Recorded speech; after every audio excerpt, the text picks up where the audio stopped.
I'm so excited to do this video because not only do I have thousands of your guys' questions to get through, which thank you so much for asking me so many great questions, but I also have a huge announcement coming for you guys tomorrow. I'm so excited I could burst. I've been holding this in for so long and I hate that I haven't been able to tell you, but I'm this close to being able to tell you guys what's going on. So make sure you subscribe so that when you wake up in the morning you get a little notification of what my big surprise is, and we don't have to wait very much longer. It's just you just one more sleep, that's it. I'm so excited, I'm bursting with excitement. I hate keeping secrets from you guys. I'm the worst at keeping my mouth shut, but I have tried my hardest and I haven't let it slip yet, but tomorrow all will be revealed. But until then, I am gonna sit here and answer a whole bunch of your guys' questions. I feel like you guys have known me for so long, but there's still so much you guys don't know about me. And I love doing things like this. There's some really interesting questions here, which I'm really looking forward to getting to. Look at how prepared I am printing out all of these questions from you guys. I've even put them in categories. So I'm gonna shout out people's names and the questions that they asked, and there's hundreds here. I don't know. I'm gonna try and get through as many as I can. Okay, here we go. So many of you guys have been asking me about new music, and I promise it's closer than you think. You won't have to wait too much longer, I promise. I know I released Not Too Late just over a year ago, and I've been working my butt off on music ever since I released that, even before. I never stop working. I'm always working on music, whether it's writing or finishing off songs that I've already written, and there's lots of stuff going on. There's lots of stuff coming. I promise you won't have to wait too much longer. I'm so sorry that I can't reply to you guys when you ask me about new music like every day, because I feel like I would just sound like a broken record, but I hear you, I'm listening, I'm working, and I just want to get as much music out as I can to you guys. And heaps of people from the US, UK, Japan, New Zealand and Sweden are there asking if I want to come and do shows. Of course I want to come and do shows for you guys. I would love to. That's all I want to do. I'm going to start with like the music questions. Vogue Mecca asked, can you please record I Have Nothing on YouTube? It's my favorite rendition from Idol. That would be so, I love that. I love that you've been a fan since back in the day. I loved singing that song on that show. I was devastated I didn't get a touchdown, I'm not going to lie. I feel like I would love to do something where I like revisit a whole bunch of the stuff that I did on Idol, and even just some of my earlier stuff. Like even, I would love to do a version of my audition song for Idol. That's still one of my favorite songs of all time. So yes, I'm gonna put that in a little file over here, and hopefully I can do that for you. Hopefully I say all these names right too. Jeevesy88 asked me, out of all your video clips, which one is your favorite? Mine is Burn It Down. I would say my favorite video would either be Do It Like That or Come and Get in Trouble with Me. Come and Get in Trouble with Me was my first video that I like co-directed, and I was really a huge part of it. Do It Like That, that was kind of like my concept and idea, and I kind of put it all to a director, and they made it come to life, which was really fun. Emma Tomalty, she did an awesome job on that video. But Come and Get in Trouble with Me was the first one where I really could take charge, and the whole thing from start to finish I was really, really involved in. From like the casting of all of the people and the set design and the creative and the whole concept of that Studio 54 and being dipped in gold body paint and riding in on the horse nude and all of that. I spent so much time researching and trying to kind of find inspiration for that video, and it's still to this day my favorite video I've ever done because of the detail and how much went into it. And I'm really proud of that video too, because I think for an Australian pop artist, the quality of that video was amazing. The team that shot that, everybody was awesome. Like the choreography was amazing, the costumes were amazing, the hair and makeup and the wigs and the like everything, the gold body paint. And we had a horse come into a nightclub and I was riding around nude on a dance floor on a horse. Like it was amazing. It was like every crazy idea I had in my head I got to actually bring to life in a music video, which was really cool. So yeah, I would say Come and Get in Trouble with Me for sure. Ty Ladlow asked, how old were you when you first started writing songs? You know what's funny is I feel like I've always been more about like the singing. I feel like I was always more focused on being a singer rather than a songwriter, even though I have written all of my songs and and have become a songwriter, I think to start with, when I was a kid anyway, I was more obsessed with vocalists and singers and making like I was obsessed about like learning how to do people's runs and like imitating Whitney Houston and Celine Dion and Mariah Carey and Christina Aguilera and Beyonce, and I just was obsessed with getting their runs and hitting all the big notes and being able to sing these songs from start to finish. And I would press play and I would try and get this little bit right, and I would rewind if I messed it up, and I would keep doing that. And that was how I guess learned how to be a singer. But I didn't start writing until I think I was about 15 or 16 when I first started writing songs, and they're like the worst songs you've ever heard in your whole life. Like singing about things that I knew nothing about, like love and breakups, and yeah, they're terrible. And there's a song that me and a friend of mine, Zylatu, wrote. It's called Who's This? And it's like, who's this making the room shake? Who's this making your body quake? Who's this giving you feeling like you've never ever felt before? And then there's this big crowd that goes, Ricki-Lee! Like, what? Just, it's embarrassing, and it's, when it comes on I cringe, but it's funny. Like I was trying to write like big like club anthems, like as if I was Beyonce, but I was 15. So yeah, so I didn't really get into proper songwriting until I was writing my first album, and I only kind of wrote a couple of songs on that. I actually, one of my first songs I ever co-wrote on was Sunshine, which is pretty cool. For someone who'd never really written songs before, but it's definitely become something that I love. It's not the easiest thing in the world for me. It doesn't come naturally. I guess it does. I've written some big songs. It's pretty fun. Bubbles0201 asked me, what are some of your songs that have been released that you just really don't love? I think I've been pretty vocal about how much I hate Don't Miss You.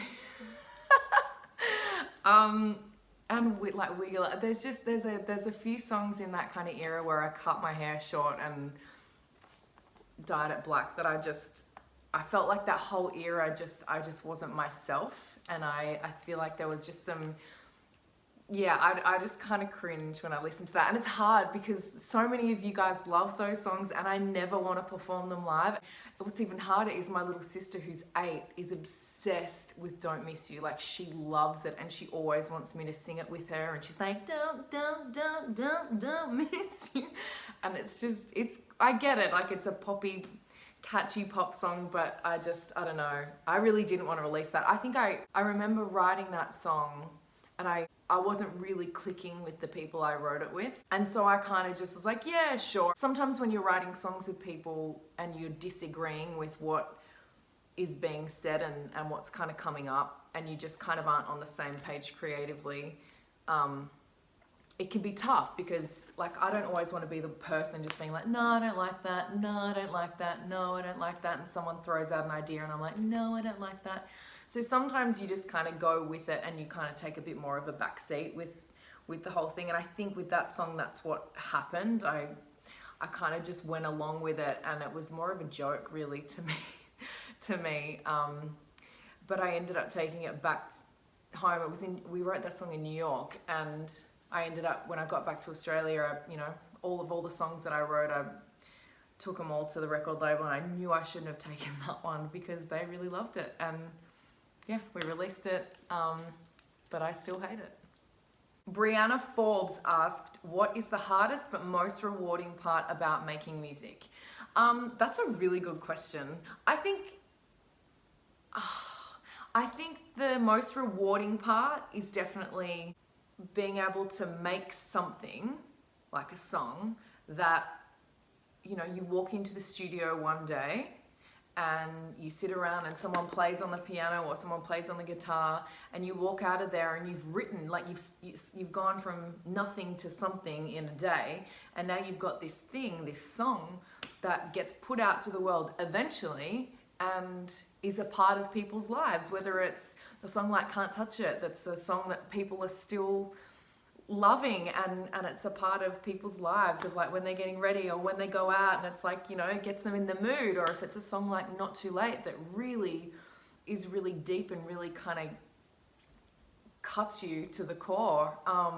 But yeah, I think it's amazing that you can make something out of nothing, and it can be such a big part of people's lives, and it can help people make sense of things that they're going through in their life, and that's like just by, you know, by what I do is just sitting there and like writing some lyrics and singing some melodies that can turn into something that's such a big part of people's lives. That is definitely the most rewarding. But the hardest thing I think would be probably the amount of songs that I write that never see the light of day. You know, like even in the last few years, there's been like over 100 songs that I've written, and you know, a lot of them are never going to get heard. But even just the time it takes for one song to come out, I think that's I know that's frustrating for you guys for sure, and you can imagine my frustration too. Like, I spent the good part of the last year working on a song that was like, for me, was the next single, and it just didn't quite get over the line. I was banging my head up against a wall for a while on it, and I rewrote it like 20 times, and it's been produced a couple of times, and it's been mixed and mastered and really close to going out, and then like, oh no, something's not quite right. And I think it's awesome. It's a challenge getting a song right, and it can be frustrating and it can be hard, but when you get it right, it's a collective. Everyone just feels like, yes, there's no questions. It's like, absolutely, let's go, put it out. So I think, yeah, that would be the hardest thing, is how long it takes. The process. The process is definitely the hardest part of it. So yeah, I think the hardest part is definitely the process, you know, and how long it all takes. And like, honestly, I wish that I could put a new song out every week, because I know that that's what you guys want. So I'm trying my hardest to get as much music to you guys as I can, because it's what I love the most. Lees, Lees.P.S.13 asked me, my first concert was the Young Divas. What was your first concert? That's so cool that your first concert was me. My first concert was, I went to the Brisbane Entertainment Centre and I watched Boys to Men, and I was obsessed with them. And I remember Sean, my favourite in the group, he got sick during the show and had to get like carried off the stage, and I was like crying because all I wanted was to hear him sing On Bended Knee. And then they brought him out at the end, and at the time I had no idea that it was kind of just like all part of the show and it was like theatrics. But now I understand that it probably was. So everyone like cheered when he came back out and he did his bit, and it was amazing. Next question, Beck M287 asked me, if you could duet with anyone, who would it be and what song? No brainer, Michael Jackson, Will You Be There? My favorite song in the whole entire world. I can't even. Emma J. Tutty? Why did you go on Australian Idol? Because I'd watched on TV American Idol when that first year, Kelly Clarkson, and I was like, oh my gosh, I want to do that so bad. And I think I'd just finished high school, or I was still in high school. And then I remember I actually auditioned for the first year of Idol and didn't get through. And then, but I wanted my shot. I wanted to have a go, and I was like, I can do that. And so I went back the next year and got on, and the rest was history. Gracie Lee 93 and Jamie Fakes from Facebook asked me, have you stayed in contact with anyone from Idol, and if so, to what extent? I have. I've kept in touch with a lot of the people that I was on the show with. I talk to Anthony Kalia all the time, and I saw him on the Gold Coast. We had a lot of drinks when we were doing the Commonwealth Games. And I see and chat to Amelia Rossiano all the time, Amali Ward.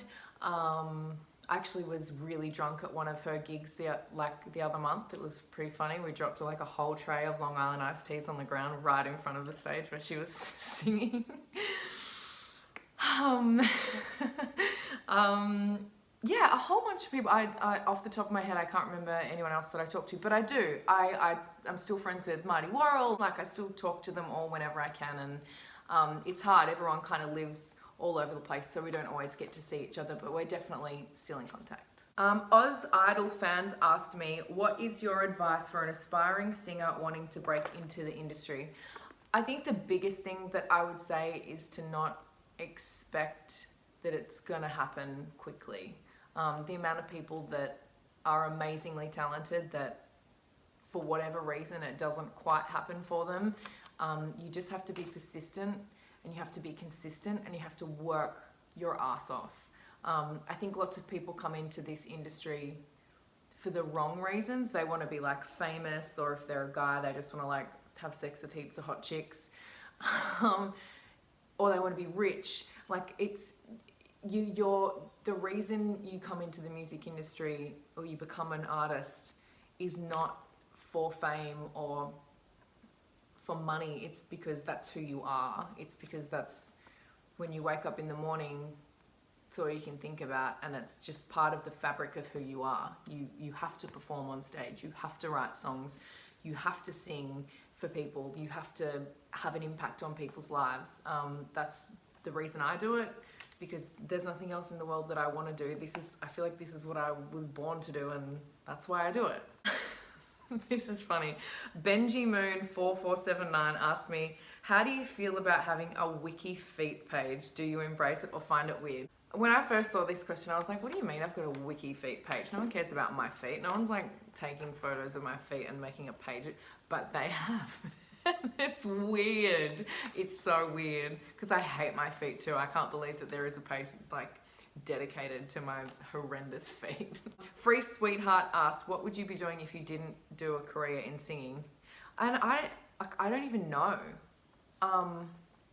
It's all I've actually ever wanted to do. It's all I've ever, like, I remember when I was a kid, my dad especially asking, like, what do you want to do when you get older? Do you want to be like a lawyer or a doctor or a journalist or a physio? But I remember sitting on the stairs so vividly, and I was like, oh, I want to be a singer. I want to be like Michael Jackson. And he was so disturbed by that. He was like, no, well, that's like a hobby. You have to get like a real job. And I was like, no, I'm going to be a singer. I'm going to be a famous singer. And he just like, absolutely not. That's not happening. You have to get a real job. And I never did. That's all I've ever done. When I was 15, I started doing gigs in pubs and bars, and I only knew like 3 songs. The first song I ever sung in front of anyone was Not That Kind by Anastasia, and then I backed it up with I'm Out of Love, and I had the like rose-colored glasses on. And then I started doing gigs like a couple of nights a week with some family friends and who were musicians, and I knew like 3 songs. I knew like You Make Me Feel Like a Natural Woman, Aretha Franklin, I Can See Clearly, and the Anastasia songs. And then I knew like Out of Reach by Gabrielle, and just kind of boring songs. And then I went from singing like 1 night a week when I was 15 to singing like 7. By the time I was 16, I was singing 7 nights a week all around the Gold Coast and Sunshine Coast and Brisbane, and I was doing like weddings, and I remember doing the Virgin Australia Christmas party for like 5,000 people at like the convention centre. And this is at like 16, or I was like singing in nightclubs, and I wasn't even old enough to be in nightclubs, but I was like doing my grade 10 maths homework in my breaks. I'd like sing for an hour and then like have a 20-minute break, and I'd be doing my like maths assignment that I'd have to turn in the next morning. So yeah, there are also some other questions on here. Lots of people ask like, what was your first job? I've actually never had a job. Like, singing is the only thing I've ever done, and performing is the only thing I've ever done. And I'm so lucky that that's the case. But yeah, so I don't know what I'd be doing if I didn't have a career in music. Like, I love hair and makeup, and I do my hair and makeup for lots of stuff, and I've done it on like my friends and family, and so I kind of, maybe I'd do that. But I remember wanting to be a doctor for a while, and then I realized how long you had to go to school. So that kind of went out the window real quick. But I loved the idea of being a doctor and helping people, and I'm fine with like gory stuff and blood and all of that. So I thought, yeah, I'm totally down to be a doctor. And then I was like, oh, school, Who wants to do that for another 10 years? So that went out the window and here I am. I'm a singer. Tommy Schroeder asked me, what is your go-to Mariah karaoke song? Hero, for sure. You know, like, or like, oh, when you walk by every night, talking sweet as can fly, I get kinda heck. Like, come on, that song is so good. Fantasy, so good.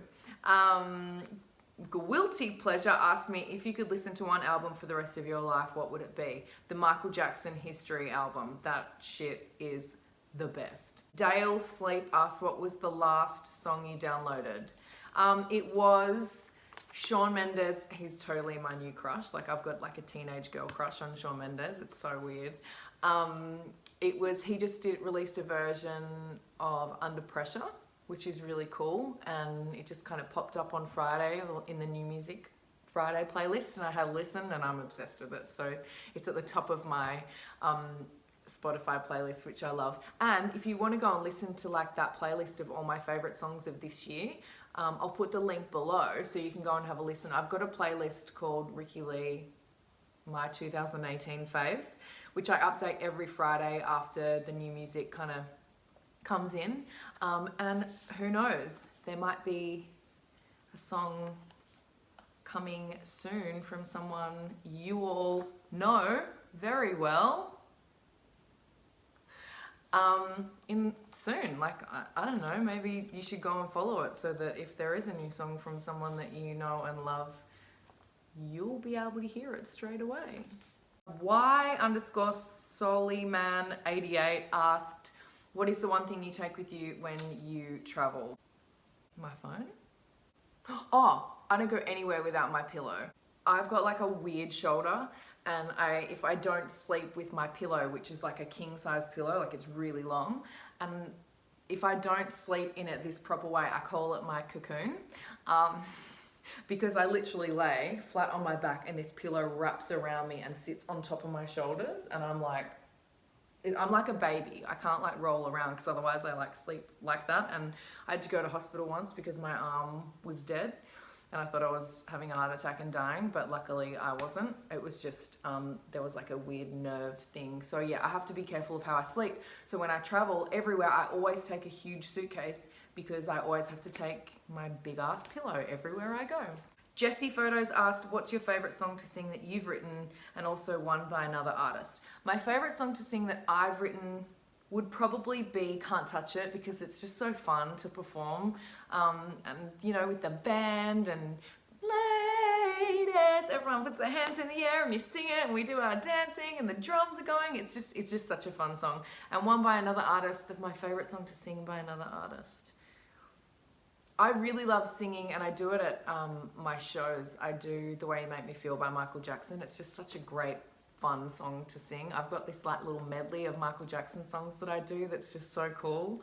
I'm such a fangirl for Michael Jackson, so anything him, I'm all about. Tommy Schroeder again asked, will you be releasing an acoustic EP soon, reimagining some of your songs? I would love to do that. That's such a good idea. I've been thinking about doing something like that for ages. I'm working on it, I promise. Grace Nemoran asked, what inspired you to start singing? Michael Jackson, flat out. And Whitney Houston, probably. Like, yeah, I just wanted to be like them. I wanted to make people feel the way that I felt when I listened to their music. And yeah, I'm just so glad that I'm able to say that that's my job and that's my life and that's what I do. Rangatron01 asked, what's the one thing you wish you'd done on Idol but you didn't? I wish I didn't sing We Can Work It Out.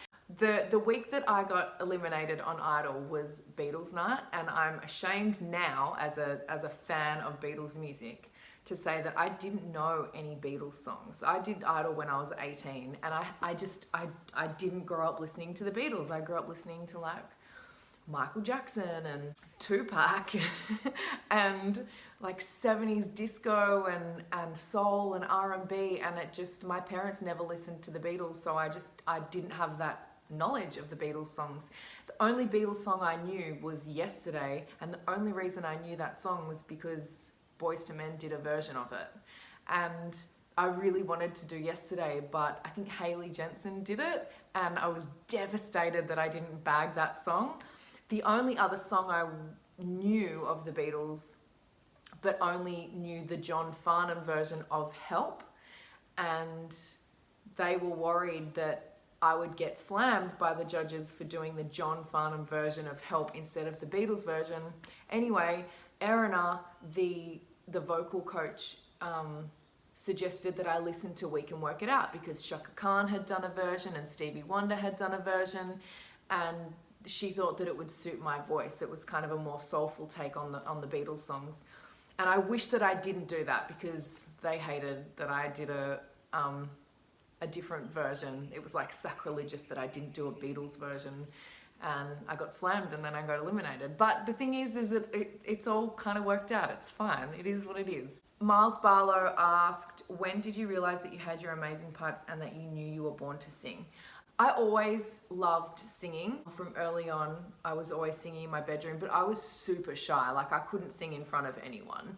I would sing in my bedroom. I didn't sing in front of anyone until I was like 14 or 15, and I would be so embarrassed. My face would be red. I couldn't look at anyone. I was nervous and clammy and sweaty and weird. So I definitely didn't have confidence, but I knew that I could sing along, and I knew that I had something, and I knew that I had something to give, and I could kind of communicate with my voice, but I just kind of didn't know how to harness it and use it. Lucy Campese, hey girl, hey. Why do you love to go to LA to write your music? The reason I go to LA to write is because all of the writers and producers of all of the big pop songs that you hear on the radio are basically based out of LA. And they're from all over the world. They're from Sweden and the UK and all over the place. And they kind of all come and they're based in LA. Even Australians. There's so many amazing Australian producers and writers and songwriters over there. So really the reason I go over to LA is because it's just such a concentrated hub. That's where everyone kind of is. I just love it. I've got lots of great friends that I've been working with for the last kind of 10, 15 years that I've got great relationships with, and I love going and meeting new people, and they're just always so on the cutting edge of what's coming next before it's happened, because they're the people that are creating the next sound for all of the big artists around the world. So that's why I go to LA. So Lucy also asked, there is a long time between songwriting and when the music comes out. Are you always working up until a release? It would be great to see a day in the life blog because you don't share the process behind producing music. And that's such a great question because I kind of touched on it earlier. I'm always working on music in some way, shape or form. Like, I have spent the last 3 years writing new music that hasn't come out yet, but making music is such a process, and it's so many things have to go right for it to work. And there's hundreds of songs that I've written in the last couple of years that you guys haven't heard yet that we've been working on.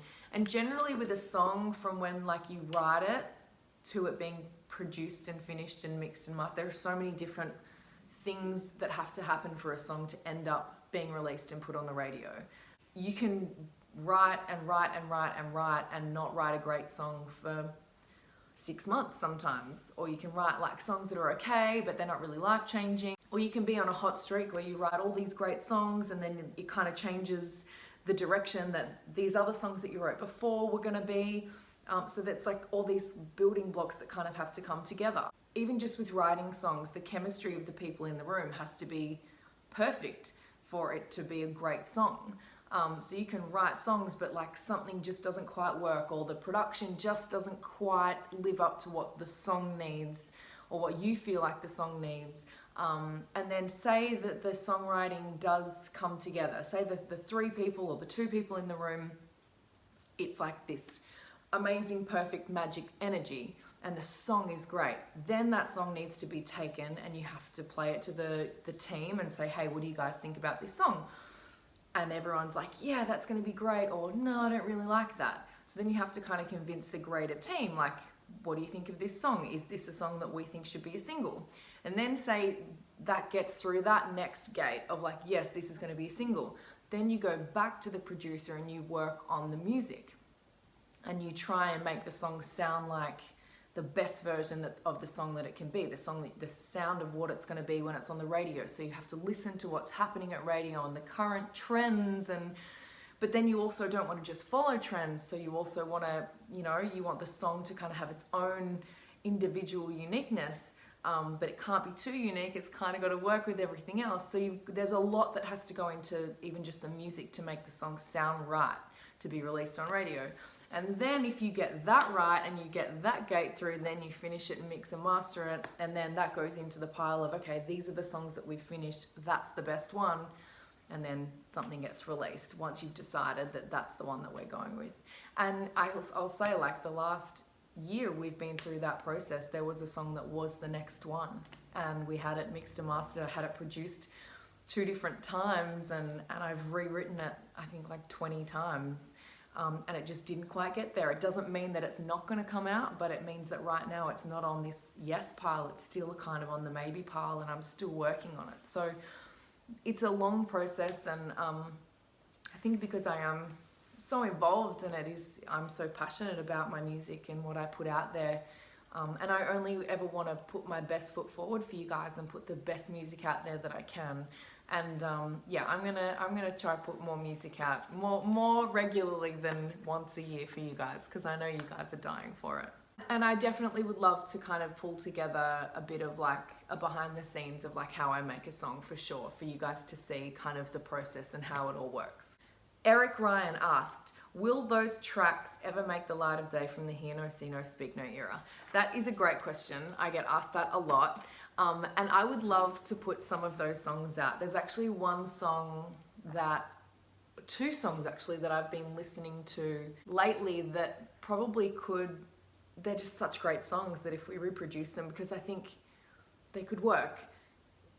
Back then, they were a bit kind of pop rock sounding, a bit like Pink, Kelly Clarkson, that kind of lots of guitars and drums. That was the kind of sound when I was making that album. But if you just kind of strip away all that production and just play it on piano, those are great songs and great melodies and great stories, and I would definitely love to share them, 2 in particular. So I'm definitely looking into those songs, and I'll let you know when they are one of those songs for sure. I don't know whose question this was. I actually didn't write it down. What's your husband's favorite song that you have sung? I would say that his favorite song of mine would be Mirage, and it would probably be because we actually wrote that song together, and I don't know if anyone knows that. He just loves Mirage. He loves the vocals on it. He loves just the lyrics. He loves the whole thing. It was like the last minute entry onto the Dance in the Rain album. We were just literally having the album mixed and mastered, and I was pushing to the very end. I just felt like there was something missing from the album, and I just kept pushing, and I really wanted to write another song that just had some like guts, and that was raw and was vulnerable, and so we wrote that song.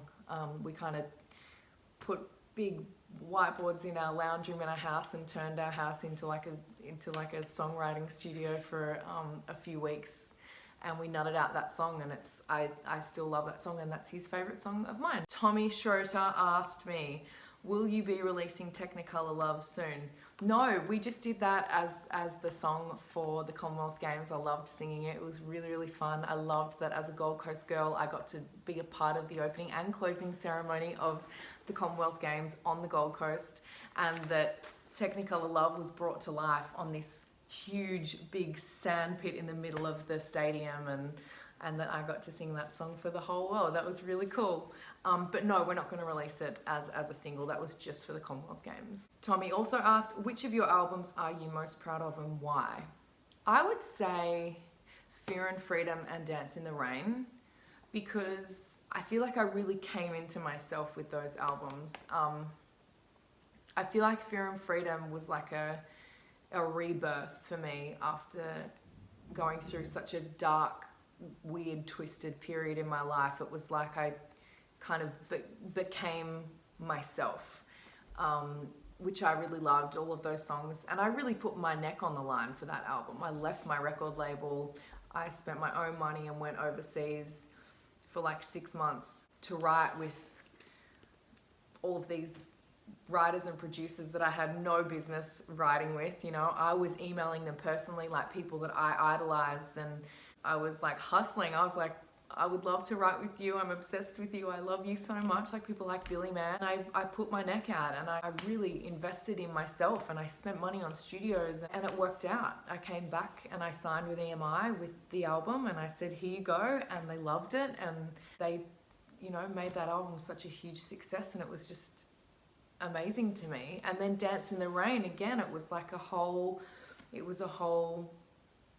thing of kind of pulling together this team of people from all around the world and making this album that I still to this day really love. And so I'm really looking forward to doing another album for you guys. Trust me, I've been working at it. Melissa Bonello asked, I always wanted to ask, what was your reaction the day you found out your song Can't Touch It would feature in Sex and the City? I was so excited for you and still am when I watch it. I can't even tell you. So because I wrote the song, before a song gets used in like a movie or a TV commercial or anything like that, you get asked for permission. And so we got asked for permission for Can't Touch It to be used in a movie. I think it was like Warner Brothers, it came from them. And the thing is you get requests like that all the time, and they don't always end up being anything, but lots of songs get cleared and people ask permission to use songs that they might not end up using. So we got asked, say on like a Monday, can we use Can't Touch It? It was in a movie, and it was just a very official email, one that we'd seen plenty of times before. And I get the email from the record label because I have to give permission. Yes, they also asked the other two songwriters that I wrote it with, and we've all gone back and said yes and agreed. And it was literally like 3 days later. I came home, I'd been out doing the groceries or something. I came home, I sat on the couch, I put on like the E channel, and it was like, I remember clear as day, Juliana Rancic and Ryan Seacrest were like introducing the new Sex and the City trailer. And I was like, oh my God, I'm so excited, just because I love Sex and the City. So they started playing the trailer, and the first song in the trailer is Empire State of Mind by Alicia Keys and Jay-Z. And I was like, oh my God, this is so cool. And then all of a sudden I just hear doonga doonga doonga doonga, the drums for Can't Touch It. And I was like, and I just think my jaw just was like, oh my God. And then I rewound it and I watched it again, I rewound it, I watched it again. I was like, oh my God, I can't believe this is actually happening to me. And yeah, that was how I found out that it was Sex and the City, and I freaked out. And still to this day, I will watch Sex and the City from start to finish, like the whole series, like every season, and then I'll watch the 2 movies, and I kind of just do that in a cycle. And still to this day, at the end of the movie when my song comes on, it's just like I cry every time, because it's just so cool. 1, that I love Sex and the City, and 2, that I wrote that song the first day I went to New York for the very first time. I was so excited on the plane because I'd always wanted to go there. I was like nervous and like sculling like those weird little mini drinks that you get on the plane as we were coming into land, because I was so excited that I was going to New York finally. My first day in New York, I wrote Can't Touch It, and then that song ends up being in the movie that is quintessentially, it's New York, it's Sex and the City, and yeah, it's my song. It's too many things had to go right for that to happen. It's very, very cool. Caroline Lee asked me, what do you like to do in your spare time when you are not touring or recording?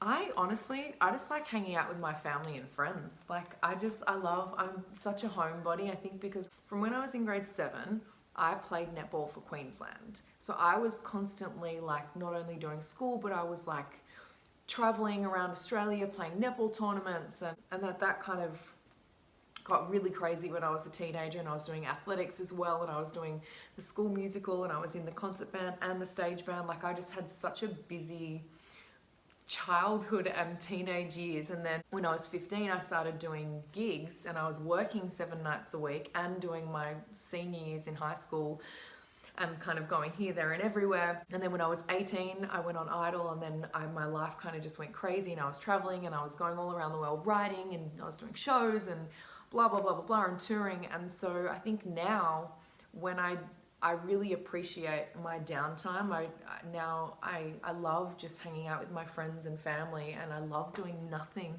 I love sitting on the couch and watching a movie, and I love going to restaurants, and I love cooking, I love entertaining, I love having my family and friends over. And I think all of those years of traveling and touring and being so busy just make me the homebody that I am now. And I think that's why I just love being at home all the time. Like, it's really hard for me now to leave the house. I just love being at home. It's like it's like I'm a grandma. It's so funny. Lisa Francis asked me, I think your voice is just fabulous. Thank you so much.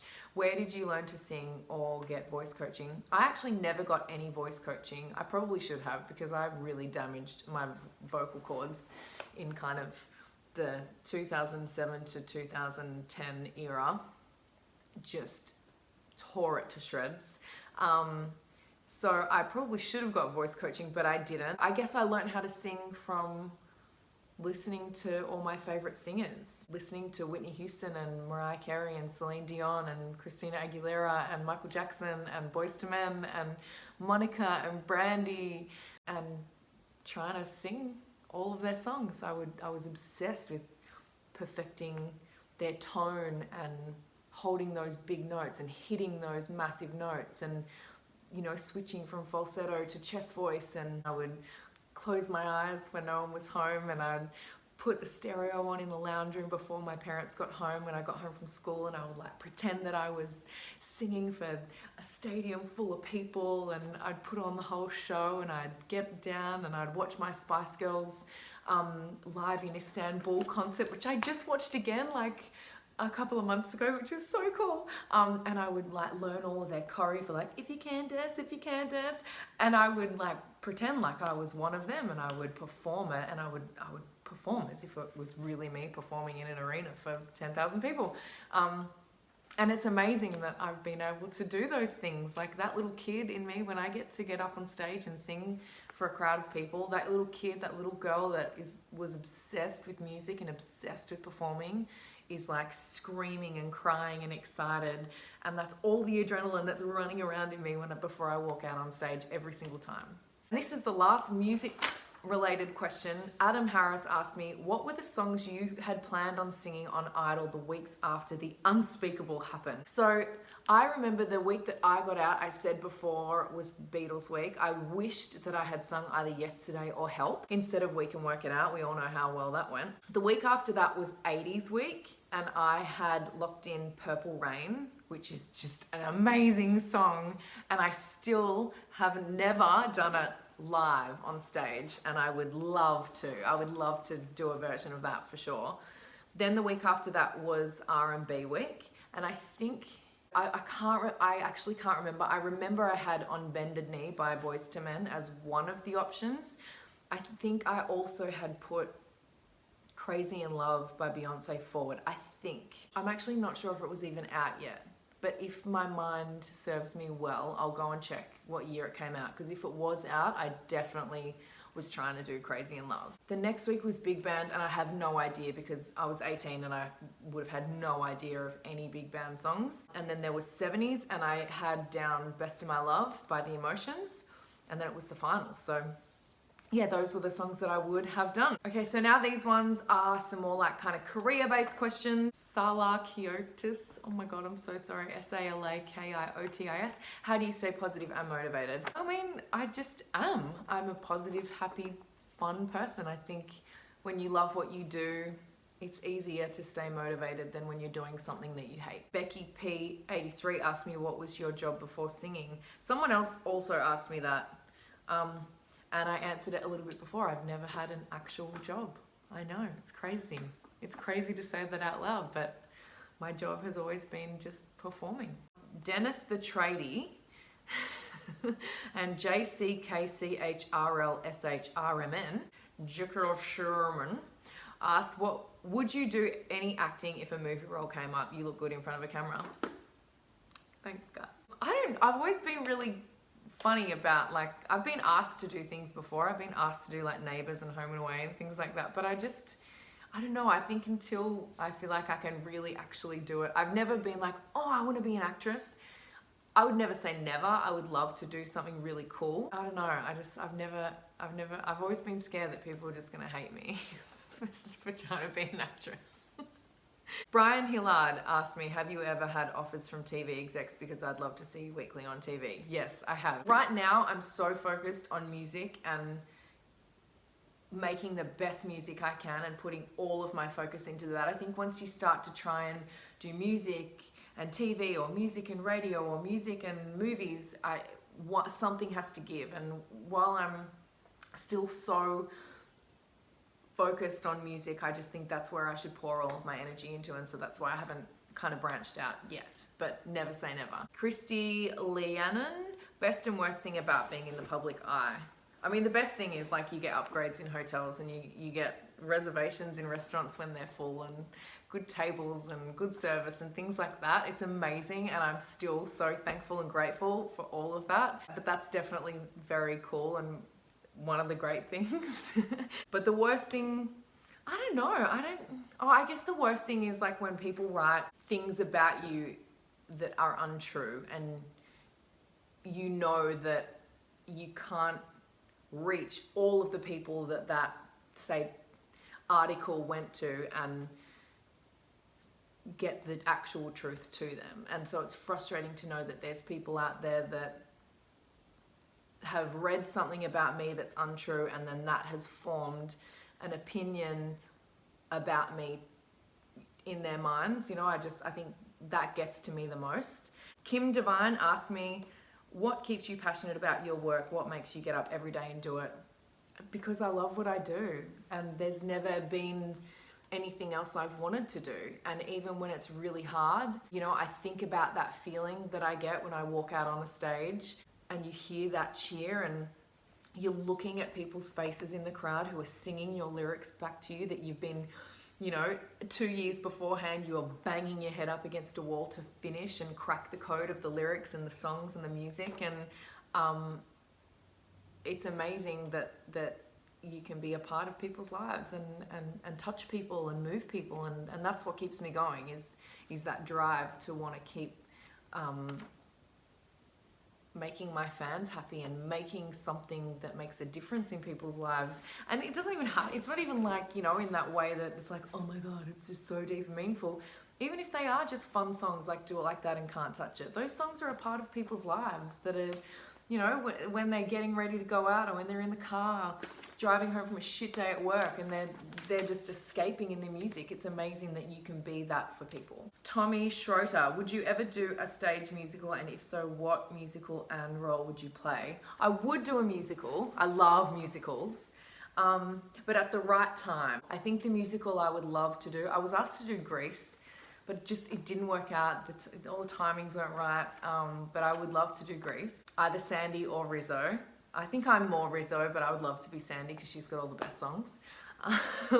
But I would also love, one of my other favorites is Chicago, and I would love to be Velma in Chicago because that's a very me role. So these ones I'm going to go through really quick. These are like more personal questions. Kay Brines asked, your wedding dress is so gorgeous. Who was the designer? It was actually me. I designed my wedding dress, did all my little sketches, and yeah, thank you very much. I'm so glad you liked it. Becky P83, how many siblings do you have? I have 2 sisters. I'm the eldest. Jody is 4 years younger than me. And then there was a massive gap between Jody and my little baby sister Emily, who is 8 years old. I know, it's crazy, but it's amazing. And the best thing about Emily is that she is a mini me. Like she's a little performer, and the greatest thing is that she gets to grow up watching me doing what I do and having someone so close to her. Like she idolizes me. It's the most adorable thing in the whole world. But I'm just glad that she gets to kind of have me there, and whenever she starts to go through it all herself, I'll be right there to hold her hand and make sure. Maybe I'll be her manager, who knows. Or maybe we'll do like a sister act, like I'll be the weird old sister and she's like the young fresh pop star, but I'm still trying to hold on to it. It'll be pretty funny. The biggest misconception people have about you? I don't know. I would have no idea what people think about me. Gabby OB, any tips for someone in the midst of wedding planning? What's important is the people are there that you love, the people that are a part of your life, that add to your life. Don't worry about inviting people that are not a part of your life, but they like your mum's, sister's, auntie's, cousin's, dog's friend. Like, just because they've known you the longest, it doesn't mean they have to be at the wedding. Like, my wedding was 27 people. It was literally both of mine and Rich's parents and siblings, and then our best friends. It was 27 people including us. We had 25 guests, and it was amazing. And it was hard because there were so many people in my family that were offended, but that was the way that we wanted to do it. And you know, it's hard, but you have to remember that it's your wedding day. It's not everyone else's day, and you have to do what's right for you. And you might upset some people and you might hurt some people's feelings, but it's your day, not theirs. So just think about what you want and make sure that that's the number one priority, and don't sweat all of the small insignificant things like place cards and invitations and who's going to sit where. You know, just have fun with it, because it should be fun. It shouldn't be stressful. Nicole Viney 91, where were you born and raised? Did you complete high school and also any other courses? I was born in Auckland, New Zealand, and when I was 3 weeks old, I moved, not by myself, with my mum and my family. I moved to the Gold Coast, and that's where I grew up. So from when I was 3 weeks old, I grew up on the Gold Coast, and I went to Southport Primary and Southport High, and I finished grade 12. Yes, I got good grades. I was a good student. But by the time I finished grade 12, I was doing 7 nights a week, working in clubs and bars and all of that kind of stuff. And I was like, I don't need to go to uni, I'm going to be a singer. And then the next year I did Idol, and the rest is history. So I never went to like uni or did any other courses or anything like that. So I'm a completely unqualified human being for anything other than singing songs at people on stage. Lindsay Jane asked me, if you had to eat one thing for a week, what would you eat? I mean, McDonald's. Like, I would eat Big Macs for breakfast, lunch and dinner every day. No sweat, would love it. Actually, that would be a dream life for me. Jackie Thomas 87, best tip for a first date based on your own experiences. I mean, I haven't been on a lot of dates, so I wouldn't have much to say, and I'm like the most awkward, weird person with new people, so I wouldn't be taking any of my advice when it comes to being on a date with new people. Like, I'm not the person to ask. Living the Life Positive asked, what's the one thing you couldn't go without? Moisturizer. I've got the driest skin. If I have like a drip of water falls on my skin and I don't have moisturizer, my life is over. It's not worth living, because the dryness, and it feels like my face is being scraped off by like weird little men with like sandpaper. Like weird, it's the weirdest description. Moisturizer. I can't deal with the dryness. Nora Hames, what's your biggest fear? That's such a good question. Waking up and someone standing over me. I mean, the amount of dreams I have about that, it's a lot. That would be terrifying, but that's never gonna happen because there's too many alarms in my house for that to happen. DJ Nancy Littman, what do you do to relax? Nothing. I sleep in until like 1 o'clock in the afternoon. My husband's always like, I can't believe that you can sleep like that. I just love sleeping. I just sleep. That's all I do. Absolutely nothing. I wake up when I wake up, watch some TV, go eat some food, go back to sleep. That's what I do. Carrots1511 asked, what were you like at school? I was awesome at school. I was a good student. I was smart. I got really good grades from like when I was in primary school. I loved school. I was a good student and my teachers loved me. I hope. I mean, that would actually be really interesting to go and ask my teachers what they actually thought of me. Because in my mind, they loved me. But who knows? But I'm sure they did. I was a really good student. I worked hard. I got good grades. So yeah, I think I was a good student. Miss Fuchsia Rose asked me, what do you do when you feel down?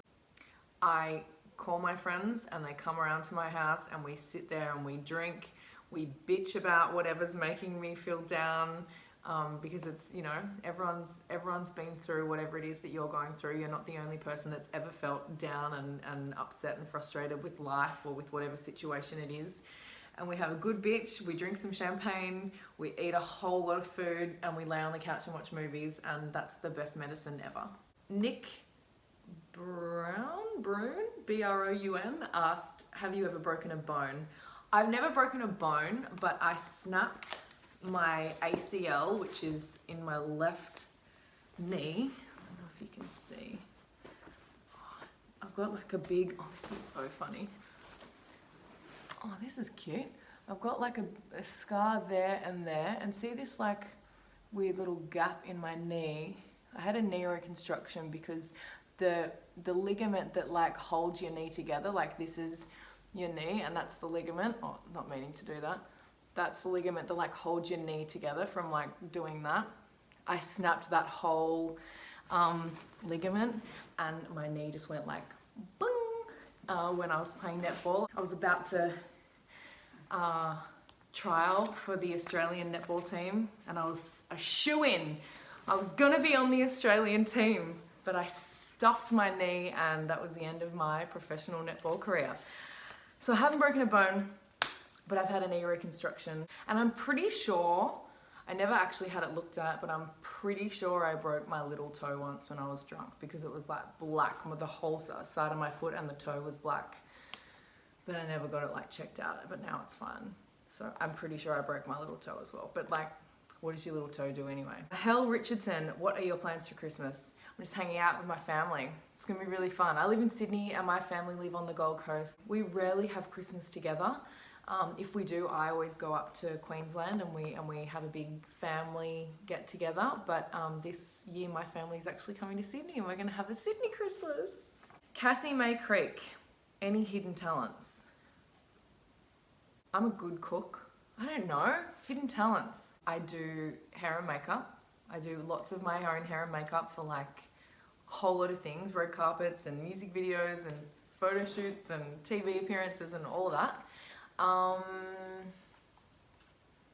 really good at sleeping. That's a real talent. I'm really good at making and styling a bed. I don't know if that's a talent. I'm really good at procrastinating. That's a real hidden talent. I'm really good at not replying to people. It's a real hidden talent of mine. I just forget. Yeah, I guess, I don't know. I guess I'm just pointing out all the things I'm really bad at that are my hidden talents. Brendan Drew, do you have any special talents you wheel out when you've downed a few drinks? Well, one of my friends is like a professional b-boy and he's amazing. B-boy Ill Will, shout out. He taught me how to do what's called a baby freeze, I think, if I'm remembering that correctly, but I'd had a lot of champagnes. I went live on Instagram when he was teaching me. So that's my new thing that I wheel out. I get on my side and I let my legs go up in the air. It's really weird because it's so unnatural. I've got the weirdest little arms and then like my big bum and legs are just like hanging in the air. So that would be my drunk weird thing that I do for people. Jason O'Neill asked, is Rich camera shy? What's he like in real life? Is he a hard ass or does he take the piss out of himself like you do? For those of you that don't know, Rich is my husband. He's the most amazing person in the whole world. I think people that don't know him think that he's a hard ass. He doesn't really give much away, but he's the softest, most sensitive, beautiful, gentle, thoughtful person, but he's also, he's got a really tough kind of backbone too. So he's really, for me, he's really inspiring and motivating and he challenges me. But he's also soft and sensitive and lovely and thoughtful and caring and for me he's the perfect guy. But let's not tell him that. Trent Percy asked me, I lived on the Gold Coast when I was younger and went to Burleigh Head State School and Merrimack High. What schools did you go to? I went to Southport Primary and Southport High. Woo! Steve Langas, L-A-N-G-A-S, said, a lot of your posts on social media remind me of lessons I've learned over the years to help keep my mental health under control. I was wondering if you're still dealing with your own issues or whether you've managed to put them in the past. Yeah, I've been through a lot in my life and I haven't hidden the fact that I've had struggles and I've been through some really difficult times, but I'm in such a great place in my life right now. I'm so happy and my life is balanced and full, and I've got great friends, I've got a great family, and my husband's amazing, and I love what I do. My career is great, my personal life, everything is just, you know, touch wood, everything stays the way it is. I'm really happy. But yeah, I post things on social media that speak to me, that I know might inspire people, like quotes and things that I come across that, you know, when I was going through tough times, that I know would have resonated with me, and I like to kind of post those things to inspire people that might be going through a tough time to kind of maybe see things a little differently, or to just motivate people to just keep on pushing through. So don't ever worry about me when I write or post like quotes and things like that on my Facebook page, because everything's all good in my life. I'm just trying to, you know, put some stuff out there that might resonate with you guys. Troy Puller asked, is there copious amounts of hand sanitizer in your home? Yes, there is. In every bathroom, in the kitchen, in like every handbag I have, in the car, in the center console. I'm a bit of a germ freak, so is my husband, and there is hand sanitizer and germ killing soap everywhere you look in our house, for sure. But you know what's good? I haven't been sick in years. That's what happens when you use hand sanitizer and soap all the time. You don't get sick. Germs, see? Lucy Campese asked me, and this is really good, I like this one a lot. 5 random facts we don't know about you. 1, I know that you know this because we've talked about it before, but I'm lactose intolerant. But what you might not know is that I'm also allergic to egg yolk. Like, I can have it if it's in a cake, but I can't eat like a fried egg. I can't eat scrambled eggs because the yolk makes me really sick. Number 2, I can't sleep without aircon. Like, my bedroom at night is like Antarctica. Like, in summer, there's like water dripping down the outside of the glass and the windows in our bedroom, because it is like sub-zero temperatures in our bedroom. Even in winter, we put the aircon on as cold as it can go and blast it as high as it can go. So our room is like freezing, but it's because I like being like under the blankets and like snuggling, and because I sleep with like my pillows wrapped around me, and I'm like I'm like a caged animal under all my big fluffy blanket. And I refuse in summer to not have my big thick fluffy blanket. I like it being cold so I can snuggle in bed. So when I go to a hotel and the room, sometimes hotels want to like dictate to you how cold you can have the room. No, I'm not about that. I'll only go to hotels where I know that I can get the room freezing cold. And when I go to my friend's house, they just can't believe that I can sleep in Antarctica. But I love it. I have the best sleep every night. But I think it's also because I don't know, I get hot. Like, if my feet get hot under the blanket, I want to die. Like, there's no point in living because I can't sleep. My feet are hot. I have to go and I put my feet under cold water in the bath. It's just a whole thing. I need to have aircon, otherwise I'm not staying. The third thing that people wouldn't know about me would be that I have a really bad shoulder and that I have to sleep in my little cocoon, which I told you guys about before. I have this big long pillow that I sleep with, and I sleep like that with the pillow, and my head moves like that, but my whole body has to stay in one place. Like, I'm a baby wrapped in like a, you know, when they wrap babies in a swaddle at night, I'm like that. But I've got a really bad shoulder, and one time I couldn't feel my arm for like a whole day. And I went to the hospital. We were in New York, and because I thought I was having a heart attack or something, or that I was dying, and because it was my left side, you never know. And yeah, it ended up just being that I was sleeping like that on my side on this arm, and I'd just cut the circulation off, but it wasn't coming back. So I'd done a bit of damage, and now it's still a bit messed up. And if I don't sleep in my cocoon, I get a really bad shoulder. The fourth thing, I've got like a little hernia in my tummy, and sometimes I can't walk. It's a lot. I'll be out running, and then I'll just like I can't, I have to lay down, and walking is hard, so I don't think anyone knows that. And the last thing would be that I have a bit of a thing for old men. Like, I've got like a weird crush on like hot old men, like Joe Biden, the ex-vice president of America, like Obama and Joe Biden. Dreamboat. Clint Eastwood, Dreamboat, obsessed. Kaz Jan asked me, what age were you when you had your first kiss and first boyfriend? I was like one of those weird kids that was like kissing people, like in primary school. I was like the kid that was like dragging boys down to the back of the playground and like trying to kiss them. It was a bit weird. So I guess my first kiss would have been in preschool. I was killing it. And my first boyfriend, like I think in grade 7, you know, like you have those like weird boyfriends where you don't like talk or hold hands or like do anything. You just like, I like that one. And then you like, do you want to be my boyfriend? But maybe I was in like grade 9 was when I had like my first like actual boyfriend. We'd like, you know, kiss all the time. It was like a whole thing. It's so gross to think about, but yeah, maybe that. Camilla Corbett asked me, pineapple on pizza? Absolutely not. That is the most disgusting thing in the whole world. Tomato sauce, cheese, pepperoni, pineapple. No, I always ask for no pineapple. On a Supreme, anything like that, absolutely not. Camilla also asked, if there was a movie about your life, what actress would you want to play you? J-Lo.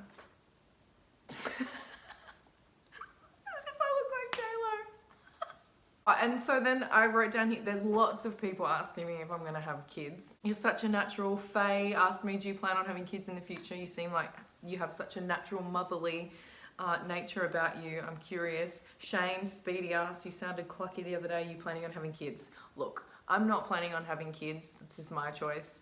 But I grew up in a huge family. I love kids. I was the eldest of like 5 million grandkids, so I was always looking after my little baby cousins, and my aunties would go out and I would be doing their like, you know, she'd have like pumped breast milk and they would be in the fridge, and I would be waking up at like 1 o'clock in the morning and 3 o'clock in the morning and giving them their feeds. And I'm really good with kids. I love kids, and I can't wait for all of my friends to have babies so I can be the weird overbearing auntie. But no, I'm not planning on having any kids for myself. Haley Vanderwerf asked me, why didn't your previous relationship work? He just wasn't the right guy for me, and I wasn't the right girl for him. I think it's hard when, you know, when you are with someone and you love them at the time, but you know that it's not a good relationship and you know that you're not happy deep down. I think that was probably the hardest thing I've ever had to do is to end that relationship.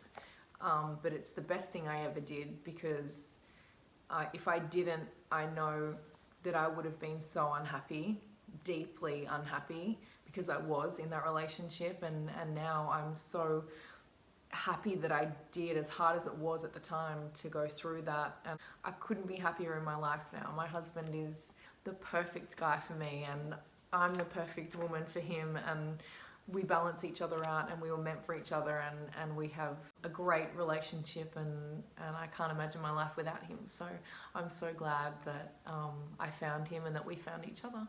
Okay, so now this is like a whole thing of like favorites. What's your favorite food? Pizza. Pepperoni pizza. Extra pepperoni, super crispy, thin base. Favorite movie? Oh my God. I love Bruno is my favorite movie, hands down. I also love This Is 40. I love Get Him to the Greek. I watched 40-Year-Old Virgin last night and pissed myself. I love it so much. I love Anchorman still. I love Ted. I love anything like Will Ferrell, Steve Carell, Sacha Baron Cohen, like The Dictator. I love The Dictator so much. I quote that movie all the time. And then like old ones, like I love Liar Liar and Dumb and Dumber. Turner Music Official, hey! Ask me, who is your favorite artist and song of all time? Michael Jackson, Will You Be There? If you haven't heard it, go and listen to it now. It will change your life. Beck Jones 82, which Sex and the City character is your fave? I think Samantha. I mean, I love Carrie. Carrie's everyone's favorite, but I love Samantha. She's just so funny. Laura Inzitari asked me, what's your favorite foundation? Your makeup always looks great. Thank you so much. My foundation that I love using is Ellis Fast Cosmetics Skin Veil Foundation. I've been using it for years. I love it. It's perfect on my skin. Maria Zerba. Sorry, I'm terrible with this. What's your favorite color and favorite food? My favorite color is black. It's all I wear, black and white. Maybe a little bit of gray here and there, but I've got to have a real good tan to be able to wear gray. But black, I can wear black even if I don't have a tan, and it's slimming. It makes your skin look nice. It goes with everything. I just love black on black on black. That's my jam. Black and white, that's it. Cassie May Creek. Oh, hit me with these fast questions. Sunrise or sunsets? Sunsets, because I don't want to wake up to see a sunrise. Morning or night? I'm definitely a night owl. Would you rather be able to teleport anywhere or be able to read minds? I'd love to be able to read minds because people bullshit you all the time, or they like say one thing but they mean another. If you could turn any activity into an Olympic sport, what would you have a good chance at winning a medal for? Sleeping. Helen R. Watts, what is your go-to comfort food if you feel like you have had a not so good day? I always want things like heavy things. I want like spaghetti bolognese and garlic bread and rice and sweet potato and roast potatoes and burgers and pizza and buttered chicken and just anything heavy and carby, and I can just eat until I feel like I can't walk and I've got to be like rolled around the house. That's like my go-to. Okay, so these ones are more like kind of weight loss, health, fitness, all that stuff. Louise A. Brown, how do you maintain patience with yourself during weight loss and developing healthy habits?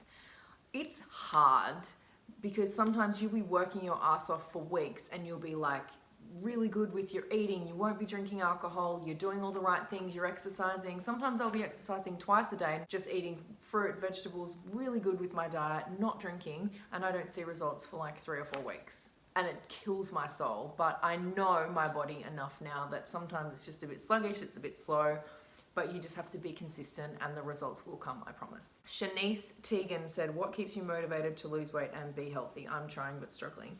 For me, what keeps me motivated is how good I feel when I am fit and healthy. It's not necessarily about how good I feel physically, even though yes, it's amazing when you can put on that size smaller pair of jeans or just like your regular jeans and you don't have, like when you sit down, you don't have those like weird rolls that like hang over. It's nice when you feel good in your clothes, but it's not just about that. It's about, you know, when I'm feeling good and fit, my mind is clear and I'm sharp and I'm just happier in general. I never realized how eating healthy and exercising regularly can change your whole outlook on the world. And I think that's why I stick with it, and that's why I keep motivated I exercise every day and I eat healthy. Yes, we all fall off the wagon and have times where you don't exercise and you just eat whatever the hell you want. But I just love feeling on top of the world all the time, and that's why I keep doing it. Basma Talas, do you count your calories daily? I don't count calories, but I'm very routine about what I eat, and I eat the same thing every day. I wake up in the morning, I have a banana and a coffee, that's my breakfast. Then for lunch, I'll have either a chicken salad or I have like a raw plate, which I love because I'm such a snacker, and I have like chopped up carrots, a punnet of cherry tomatoes, some red capsicums, some pickled onions because I love pickled onions, a can of tuna and some hummus. Like I just love like a big snack plate, and it takes me like an hour to eat it and I love it. And then I'll have a coffee in the afternoon, and then for dinner, Monday, Tuesday, Thursday, Friday, Sundays is like either chicken and salad or chicken and vegetables. And then Wednesday night is usually lamb night, and I love lamb, so I make like lamb cutlets with like lemon and herbs, and then I'll either have like lemon broccolini or green beans or a salad with that. And then on Saturday nights is steak night, so I make like steak with a Café de Paris butter, and like we have like green beans or green vegetables, or sometimes if I'm lucky we have hot chips. Woo! But yeah, I don't count calories, but I'm very conscious of what I eat. Kia Ryan asked me, where do you get your meals from? Do you follow a program? Your food always looks amazing. Thank you. I have figured out a way to make healthy food using not a lot of ingredients, using like herbs and spices and lemons and limes and salt and pepper and oils and things like that, rather than like bottled sauces and stuff like that. So I do lots of research. I find recipes and I adapt them and I kind of make them my own, and that's the food that I eat. I love cooking, so I make us dinner every night and I make us lunch, and when our friends and family come over, I make our food, and I just love cooking. So yeah. Alicia Marie asked me, and I got asked this question a lot. I know just as much as you guys how tough it is. There are days when you can't be stuffed doing anything. You don't want to get out of bed, you don't want to exercise, you don't want to go for a run. All you want to do is go through the drive-thru at McDonald's and eat. I get it. I feel the same every day because of the routine and how consistent I am with exercise and food. And really I'm just a creature of habit now. I wake up in the morning, I have my coffee and banana, and then I go for a run. No matter where I am, if it's winter, if it's raining, if it's snowing, like I've been in amazing places around the world, and I wake up in the morning and I go for a run. It's such a great way to start the day, and I never thought that I'd be a person that says that. I just really enjoy how I feel and how I consistently feel the same because of the way that I live my life. You know, there are days when you can't, especially as women, days where you just are like, you know what, I'm sitting on the couch today, I'm not doing anything, and that's fine, and you have to listen to your body. But I think I just like feeling great, and that's why I exercise. Nicole Deeks Brown asked me, how did you lose all your weight? Do you exercise every day? I try to exercise about 6 days a week. At the moment, I am getting in shape for something fun. So I'm actually exercising twice a day. So I'll wake up in the morning and go for a run, and then in the afternoon I'll do like weights and the spin bike and kind of just do a bit of a strength session. Okay, some more really quick questions. Beauty. B. Jenny Weisman asked me, what sort of hair extensions do you use? What do you mean? These aren't hair extensions. My favorite hair extensions are clip-ins. If it's not a weave, which is like they braid a section of your hair and then sew on a weft. I really like that, but the upkeep is a bit frustrating. I just like clip-ins, and I get those from J'adore Hair Supplies. They're very good hair. Claire J. Frost, 80. Where do you get your brows and lashes done?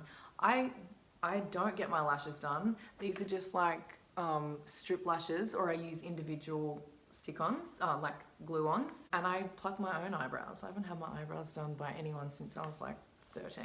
Ebony ONOPKO, what skincare do you use?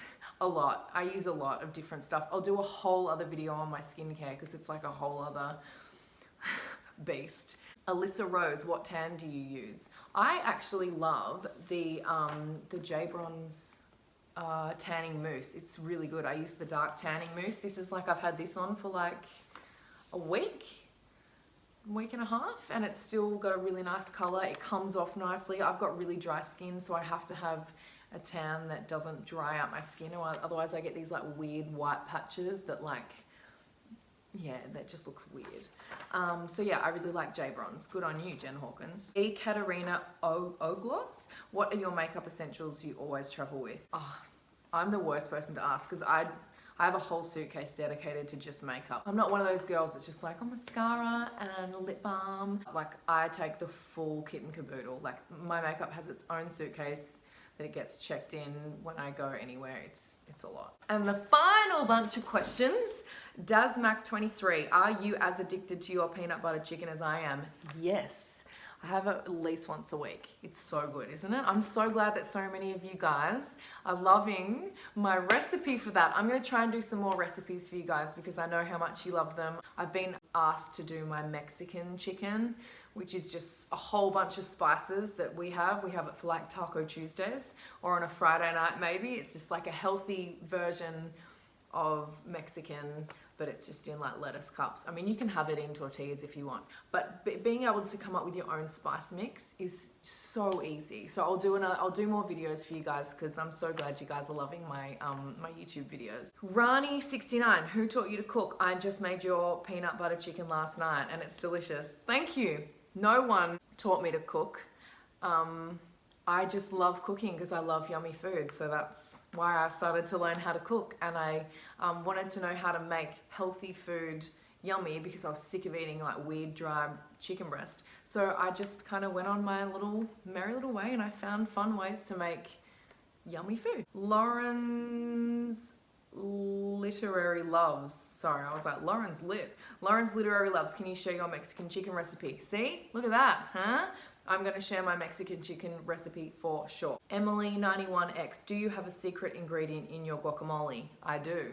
And I'm going to post that in my Mexican chicken recipe. Maybe I'll do that in the next couple of weeks. Sophie Moran, are you going to continue to post videos on your YouTube channel? Absolutely. I'm so glad that you guys are loving my videos and that I get so many messages of you guys like cooking my peanut butter chicken and using my makeup tutorial as, you know, inspiration for you guys to learn how to do makeup. It's awesome, and I like sharing, you know, live acoustic performances with you guys, and there's much more coming your way on my YouTube channel, so please subscribe and let me know if there's anything that you want from me. I hope you guys enjoyed this video. I know it was long, but I really wanted to shout you guys out and say thank you for asking all of the questions that you asked. If there was some that I didn't get to, I'm really sorry. I tried to write them all out. I've got like a pile of pages on the ground here. Make sure you subscribe, because tomorrow there is something coming for you from me. It's so exciting.